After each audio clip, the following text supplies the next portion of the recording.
Hello बच्चों, let's read the question. A batsman hits back a ball of mass 0.4 kg straight in the direction of the bowler without changing its initial speed of 15 meter per second. The impulse imparted to the ball is dash Newton second. Now to answer this question first, we will discuss here the key concept, and here the key concept will be impulse imparted on an object. तो impulse का मतलब होता है change in momentum.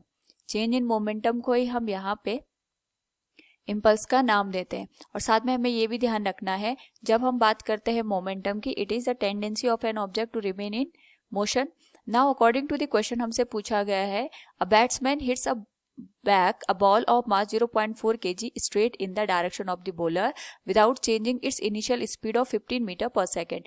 यानी जो initial speed है that is 15 metre per second है, और जो फाइनल स्पीड है वो भी मैग्नीट्यूड में सेम है, that is 15 metre per second. और यहाँ पे जो मास दे रखा है दैट इज 0.4 kg.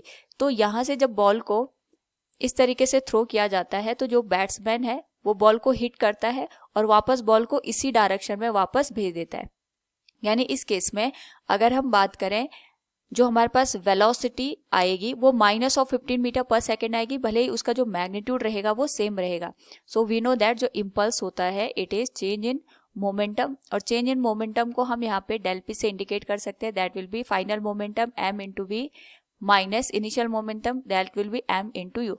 और यहाँ पे हम इसको वेक्टर क्वांटिटी की तरह ट्रीट करते हैं. So it will be del P equals, mass तो सेम आएगा, डेल वी की वैल्यू आ जाएगी minus of 15 metre per second, क्योंकि हमारे पास यहाँ पे माइनस एक्स एक्सिस में मूव कर रहा है, माइनस जो इनिशियल वेलोसिटी होगी वो प्लस एक्स एक्सिस में मूव करने की वजह से हम यहाँ पे उसको सेम लिखेंगे. So it can be written as del P equals, mass आ गया 0.4 इंटू माइनस माइनस का ही आ जाएगा plus that will be minus of 30 metre पर.